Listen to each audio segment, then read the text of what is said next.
ফুলের বিকাশ ধাপে ধাপে, প্রথমে বিনতে থাকা কুড়ি, পরে পর্যায়ক্রমে পুরো দস্তক ফুল।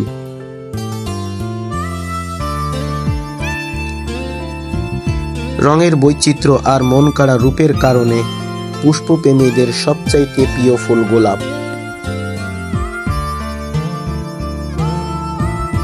আরও উপকথায় আছে যে সাদা গোলাপকে আলিঙ্গন করতে যে রক্ত ঝরেছিল বুলবুলি পাখির, সেই থেকে রক্তলাল গোলাপের জন্ম। গ্রিক উপকথা মতে রক্তিমী ফুলের জন্ম নাকি প্রেমের দেবী ভেনাসের পায়ের রক্ত থেকে।